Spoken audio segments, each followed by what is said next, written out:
সেই চাকি গছ 373 বছৰ নন ষ্টপ জ্বলি আছে তাত বগা ফেটি খাপ এযোৰ থাকে প্ৰায় মানে ৰখীয়া সোণৰ শৰাই ৰজাই দিয়া সোণৰ গামখাৰু মুঠিখাৰু ৰূপৰ ফণি এইটো সোণৰ লতা এইবোৰ লতা আমি ঘৰত দেখোঁ তামৰ এইটো সোণৰ এইটো দ্বিতীয় বিশ্বযুদ্ধৰ সময়ৰ মিছাইল এইবোৰ পুৰণা কাপোৰ আহোম ৰজাৰ দিনৰ এইটো ৰজাই সম ৰখাইছিলে নিচাজাতীয় বস্তুটো ইউনেস্কো নাম্বাৰিং আহোম ৰজাৰ দিনৰ বাতি ঘড়ী পানী ঘড়ী জল ঘড়ী আমি আছোঁ মাজুলীৰ দক্ষিণপাট সত্ৰত আৰু এই দক্ষিণপাট সত্ৰত এটা ভঁৰাল আছে যিটো ভঁৰালে এই মুহূৰ্তত অসমৰ ঐতিহ্য বা অসমৰ ঐশ্বৰ্য বহন কৰি আহিছে এইজন ব্যক্তি আজি দীৰ্ঘদিন ধৰি এই ভঁৰালটো পৰিচালনা কৰি আহিছে ইয়ালৈ দেশ বিদেশৰ যিমান পৰ্যটক আহে সকলোৱে এখেতকেই লগ কৰে আৰু এই ভঁৰালটো দেখুৱায় ভঁৰালটোত আজি আমি দেখুৱাম কি আছে ঐতিহ্য বহনকাৰী এনে কিছুমান সামগ্ৰী আছে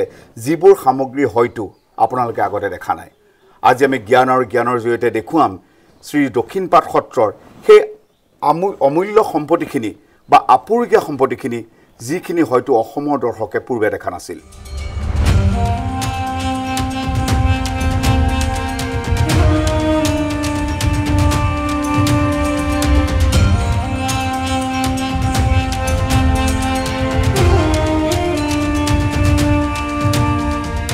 সেই চাকি গছ 373 বছৰ নন ষ্টপ জ্বলি আছে জয়ধ্বজ সিংহ ৰজাৰ দিনত আদি গুৰু বনমালী দেৱে চাকি গছ জ্বলাইছিলে তেতিয়াৰ পৰা জ্বলি আছে তাৰ ৰজাৰ আণ্ডাৰগ্ৰাউণ্ড সম্পত্তি আছে তাৰ আলাম লৈ চাকি গছ আৰু তাত বগা ফেটি খাপ এযোৰ থাকে প্ৰায় মানে ৰখীয়া সেইকাৰণে আমি মানুহ যাবলৈ নিদিওঁ আমি নিজে গৈ তাত তেল ঢালোঁ এতিয়া তেল প্ৰতিদিনে দিয়া হয় নহয় জানো তেল দিয়া আমাৰ হিচাপ আছে হিচাপ মতে আমি তেল ঢালি থাকোঁ অৰ্থাৎ এইযোৰ অক্ষয় বন্তি বুলি ক'ব লাগিব অক্ষয় বন্তি 373 বছৰ হৈছে জয়ধ্বজ সিংহৰ দিনত ৰজাৰ দিনত আদি গুৰু বনমালী দেৱ ৰজাই বনমালী দেৱত শৰণ লৈছিলে শিৱসাগৰ ভটিয়াপাৰ পুখুৰী পানী নোলোৱাত তেখেতে বনমালী দেৱে অলৌকিক শক্তিৰ দ্বাৰাই উলিয়াইছিলে সেইদিনাই ৰজাই দৰঙৰ পৰা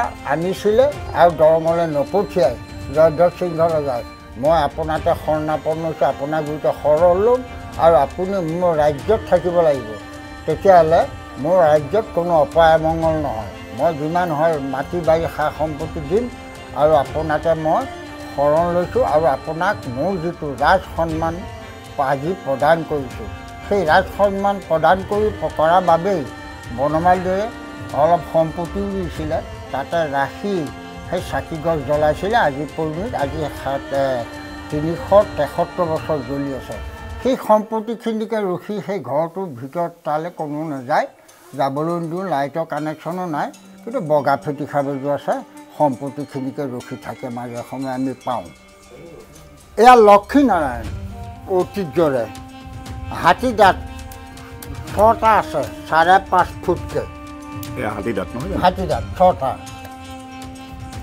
গৌমুখী শংখ গৌমুখী বুলি কোৱা হয় অৰ্থাৎ হয় এইটো বজাই এইটো পূজা কৰে এইটো বামাৱৰ্ত বুলিও কয় লক্ষীৰ আধাংশ এই শংখটো যাৰ ঘৰত থাকে লক্ষীয়ে বাস কৰে এইখন 400 বছৰ কপাৰ ৰূপৰ মীনা কৰা আহোম ৰজাৰ দিনৰ শৰাই আমাৰ হাততে 400 বছৰ ৰজাৰ দিনত কিমান 100 বছৰ নাজানো এইবোৰ চব কথা আছে নে ধুনীয়াকৈ ৰূপৰ এইবোৰলৈ চালে অসমীয়া আমি ঐতিহ্যটোত বৰ মানে শক্তিশালী আছিলোঁ কাৰিকৰী দিশত আছিলোঁ শিল্পী আছিলোঁ এইটো ৰূপৰ বঁটা আগত তামোল খাইছিলে এইখন মাইহাং কাঁহী ৰজাই ভাত খাইছিলে এইখন ভাত খোৱা কাঁহী ৰজাই ভাত খোৱা কাঁহী শিলৰ বাতি শিলৰ কাঁহী এইবোৰ আহোম ৰজাৰ দিনৰ আমি আমাৰ হাততহে 400 বছৰ প্ৰায় তাৰ কিমান 100 বছৰ আগত তৈয়াৰী নাজানো ৰূপৰ মীনা কৰা বস্তুটো কপাৰ তামৰ কলহ এইবোৰ আহোম ৰজাৰ দিনৰ প্ৰায় 500 বছৰ ৰাঙলী শৰাই কাঠৰ ৰাঙলী শৰাইত এইটো কি ৰং কৰা হৈছিলে এইটো হেঙুল হাইঠা এই শৰাইবিলাকৰ ইমান মূল্য আছিলে এসময়ত ৰাজতন্ত্ৰত অৰ্থাৎ যদি কোনোবা ব্যক্তি লাখ টকাৰ দোষী সাব্যস্ত হয় তেতিয়াহ'লে এই ৰঙা শৰাইখনৰ তামপান্তাই টকা এটা বা 5টা দি আঁঠু ল'লে ৰজাগুৰিত বা ৰাইজৰ গুৰিত কম্প্ৰমাইজ হয়। ৰঙা শৰাই ইয়াত 800খন কাঁহী ইউনেস্কোৱে চিল কৰি থৈছে। মিউজিয়ামটো হ'লে তালৈ যাব 800খন প্ৰায় 3 কেজি ওজন। আহোম ৰজাৰ দিনৰ কাঁহী আমাৰ হাততে 400 বছৰ আৰু তাৰ আগত কিমান 100 বছৰ। এখন দাঙি চাওক কিমান গধুৰ আছেনে? এটা মিউজিয়াম নিৰ্মাণ কৰি থকা হৈছে বাহিৰত আৰু তাৰ পাছলৈ এই সামগ্ৰীখিনি তালৈ নিয়া হ'ব নহয় জানো? তালৈ যাব। এইটো যিমান বস্তু ইউনেস্কো নাম্বাৰিং সব ইউনেস্কো আণ্ডাৰলৈ গৈছে সব। আৰু এইবোৰ কি? এইবোৰ পুৰণা কাপোৰ আহোম ৰজাৰ দিনৰ। আমাৰ কিছুমান নথি পত্ৰ আছে। আমি বস্তুখিনি ব্যৱহাৰ কৰা নাই বা পেলাই দিয়া নাই। এদিন এই কাপোৰখনে মাতিব যে আহক বৰ ঐতিহ্যৰ বংশবিলাক উদ্ধাৰ কৰক। সেইকাৰণে জাপি পেলাই আমি ইয়াত সোমাই থৈছোঁ। এদিন গৱেষণা আহিব, আহিলে গৱেষণা কৰি কিমান শতায়ু উদ্ধাৰ হ'ব। এনেই প্ৰবাদ মতে আহোম ৰজাৰ দিনৰ কাপোৰ। এইটো আহোম ৰজাৰ দিনৰ শতায়ু নাই তামোল খুন্দা খুন্দনা। এইটো অলপ বিশেষত্ব আছে। বিশেষত্ব এইটো ইউনেস্কো নাম্বাৰিং। তামোল খুন্দা খুন্দনা এই তামোল খুন্দিছে কিন্তু বনাইছে ঘোঁৰা, মানুহ, জন্তু, চকু তামোল খুন্দিছে। বুঢ়ীয়ে ওৱনি লৈ তামোল খুন্দা বুঢ়াৰ লগত কথা পাতিছে।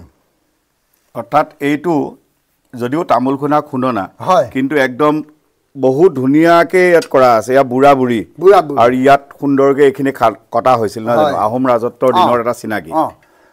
তামোল খুন্দিছে, বুঢ়ীয়ে ওৱনি লৈ বুঢ়াৰ সৈতে কথা পাতি তামোল খুন্দি আছে। ভাত খোৱা ষ্টেণ্ড আজিকালি ডাইনিং টেবুল। সেইডাল ষ্টেণ্ডতে আপুনি ভাতৰ কাঁহী তুলি লৈ পীৰাত বহি বা তামোলী পীৰাত বহি ভাত খাইছিলে বয়সস্থসকলে আগৰ। এইবোৰ ইউনেস্কো নাম্বাৰিং তাৰে সমপৰ্যায়ৰ এইবোৰ মানে নাম্বাৰিং কৰি থৈছে। সোণৰ শৰাই সোণৰ নেকি? সোণ গামখাৰু মুঠিখাৰু ৰূপৰ ফণি সোণ।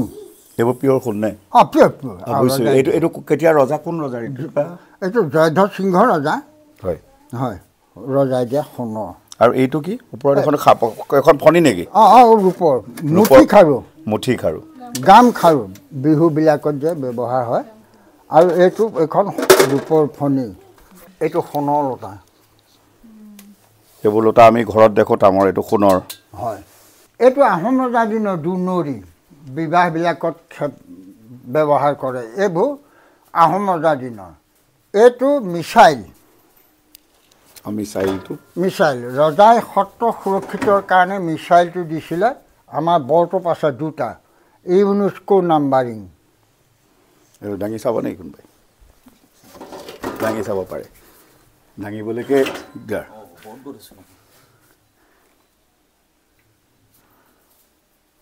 এইটো দ্বিতীয় বিশ্বযুদ্ধৰ সময়ৰ মিছাইল। এইবোৰ বানবাতি ইউনেস্কো নাম্বাৰিং। আগৰ অসমীয়াই চাহপানী জলপান এইবোৰ খায়। আৰু এইটো হ'ল ঔবখলীয়া বানবাতি। এইটো আহোম ৰজাৰ দিনৰ কাঁহৰ লোটা ইউনেস্কো নাম্বাৰিং চব। আৰু এইবোৰ বানবাতি। এটা বৰ আচৰিত কথা, ইউনেস্কো নাম্বাৰিং আহোম ৰজাৰ দিনৰ বাতি ঘড়ী, পানী ঘড়ী, জল ঘড়ী। এইটো ঘড়ী এই ফুটাটো আপুনি মন কৰিছেনে বাৰু? আছে, সৰু ফুটা এটা আছে। সৰু ফুটাটো ইয়াত পানীটো দি দিয়ে। যাৰ পাল পৰে তেওঁলোকে দিনে নিশাই মানে টোপালটো গন্তি কৰি চিৰিয়েলি ৰজা খুনাকে ঘাঁটি মাৰে। কিমান টোপালত? হয়তো 100 টোপালত 1 ঘণ্টা গ'ল, 1 বাজিল, 2 বাজিল, 3 বাজিল। দিনে নিশাই ৰজাক মানে ঘণ্টা মাৰি পেলাই শুনাই এই বাতিটো ঘড়ী। সেইকাৰণে জল ঘড়ী কয় নহয় জানো? জল ঘড়ী, পানী ঘড়ী বা বাতি ঘড়ী। ইয়াৰ বংশধৰ গোলাঘাটত আছে বাতিপুৰীয়া উপাধি এইবোৰ চব বানবাতি পিতলৰ খৰম আগৰ সত্ৰাধিকাৰ গুৰুসকলে ব্যৱহাৰ কৰিছিলে ইউনেস্কো নাম্বাৰিং তেতিয়াও আছিলে আগৰ সত্ৰাধিকাৰসকলে পিন্ধা কাঠৰ খৰম অংকু পাঞ্চা গতিকে তেতিয়াৰ দিনতে আছিল আয়ুৰ্বেদী কাঁহৰ খৰম প্ৰবাদমতে মণিৰাম দেৱান কলিকতালৈ যাওঁতে গুৰুক আনি দিছিলে এই কাঁহৰ খৰম এযোৰ প্ৰবাদমতে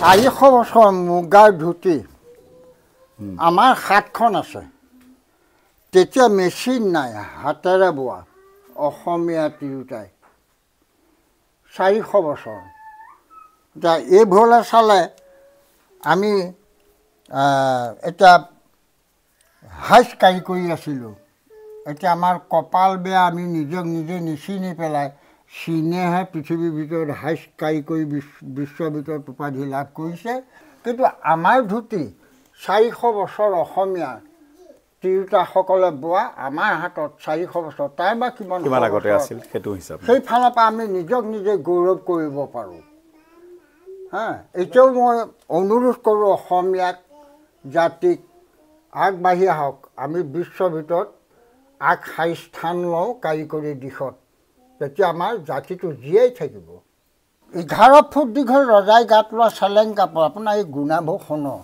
হয় নেকি 11 ফুট সোণৰ গুণা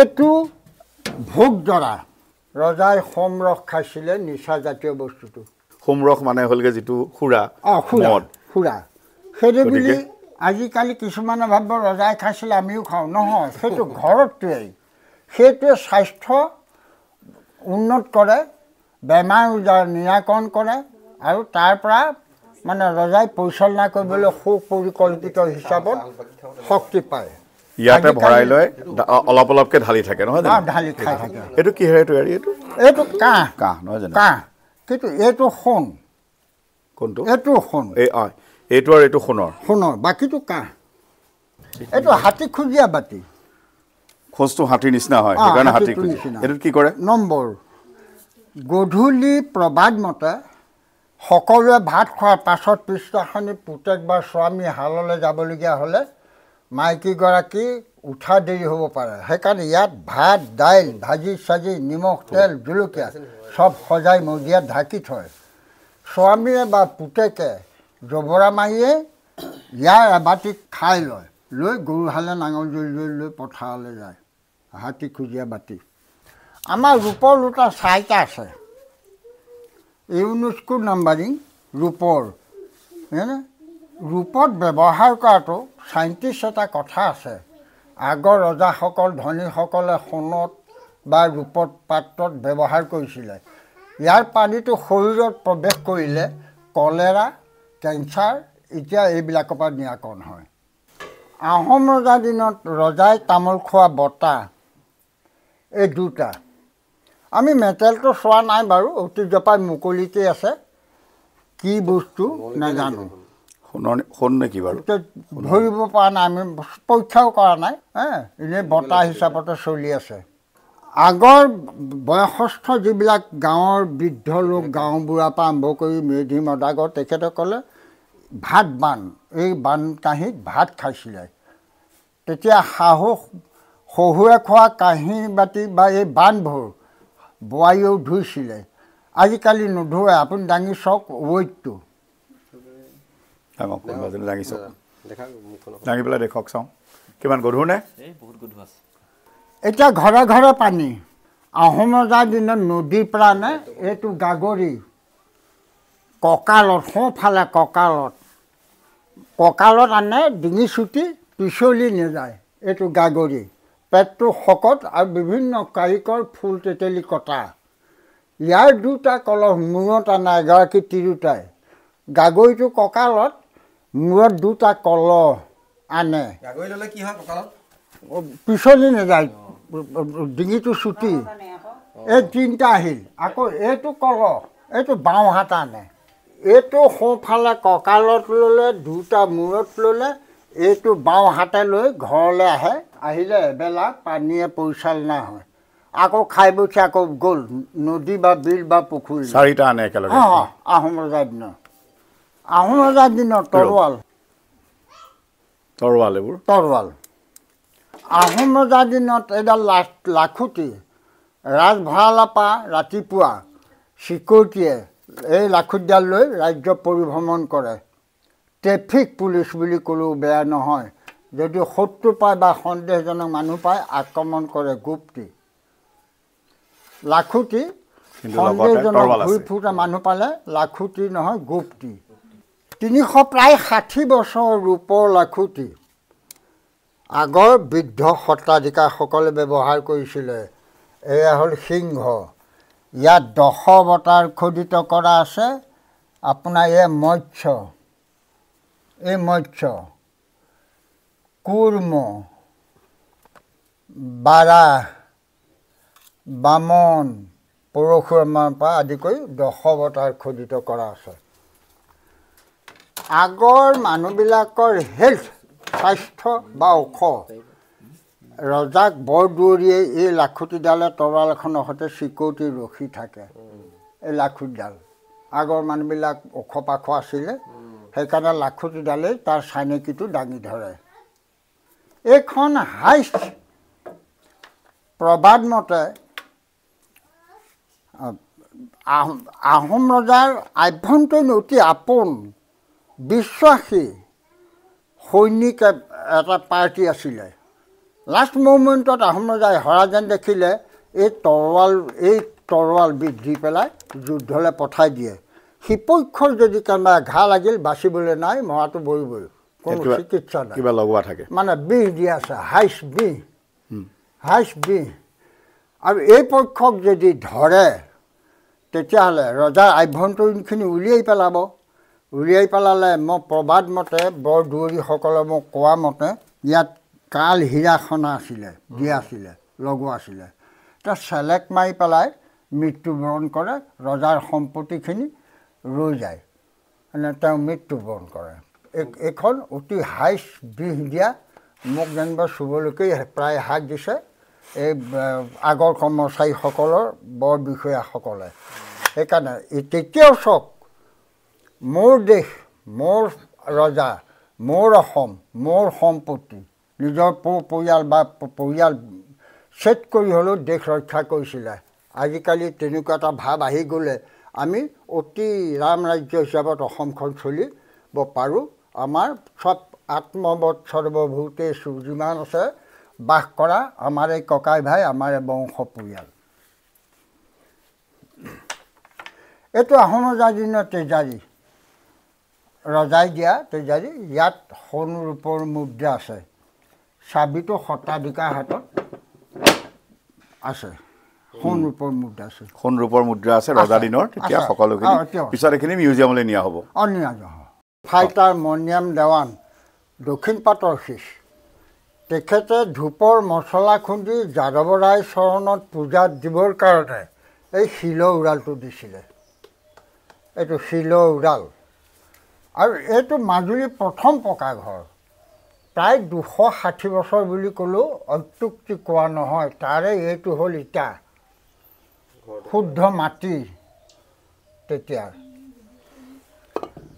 এইটো আকাশবাতি আমি কাতি মাহত তুলসী গুৰিত এমাহ চাকি জ্বলাওঁ ব্ৰতেৰে থাকি নিৰামিষ খাই আৰু এইটো 300 বছৰ জাপি আহোম ৰজাই আমাক ৰাজসত্ৰ উপাধি দিয়াৰ বাবে তেখেতে যেনেকৈ জাপি ব্যৱহাৰ কৰিছিল এজনে ধৰি ওলৈ তলৈ যোৱা মেলা কৰে আমাৰ সত্ৰাধিকাৰসকলো তেনেকৈ ৰাজসত্ৰৰ সন্মান ৰাখি সত্ৰ ৰজাৰ আজ্ঞামতে চলি আছিলে তাৰ এখন সমপৰ্যায়ে প্ৰায় 300 বছৰ দৰ্জা বাঁহৰ কাঠি বেতৰ খুঁট তেতিয়া পৃথিৱীৰ উৰ্বৰতাটো আছিলে গুণে বস্তুটো লাষ্টিং কৰিছে আৰু এইটো মাজুলীৰ প্ৰথম পকা ঘৰ ইউনেস্কো এতিয়া মিউজিয়ামটো কমপ্লিট হ'লে এইটো ইউনেস্কো আণ্ডাৰত পৰিছে প্ৰায় 260 বছৰ ঘৰটো তেখেতসকলে সুৰক্ষিত কৰিব। এয়া আছিল দক্ষিণপাট সত্ৰৰ যি মিউজিয়াম বুলি আমি যদি কওঁ, সেই ভঁৰালটো, যিটো ভঁৰালত সংৰক্ষণ হৈ আছে ৰজাদিনীয়া বহু সামগ্ৰী। অক্ষয়বন্তী শ শ বছৰ ধৰি জ্বলি আছে। প্ৰবাদ আছে যে এযোৰ বগা ফেটি সাপে এতিয়াও পহৰা দি ৰাখিছে সেই অমূল্য সম্পদখিনি আমি জ্ঞানৰ জৰিয়তে দেখুৱালোঁ। অসমবাসীয়ে দেখক যে অসম কিমান চহকী আৰু দক্ষিণপাট সত্ৰত আজি শ শ বছৰ ধৰি এই সামগ্ৰীখিনি ৰাখি থোৱা হৈছে। আপোনালোকে যদি জ্ঞান ইউটিউব চেনেলটো চাই উপকৃত হৈছে তেনে চেনেলটো ছাবস্ক্ৰাইব কৰিবলৈ নাপাহৰিব। ইয়াৰ জৰিয়তে আমি সমাজৰ, বিজ্ঞানৰ আৰু শিক্ষাৰ শেহতীয়া খবৰ দিবলৈ চেষ্টা কৰিম।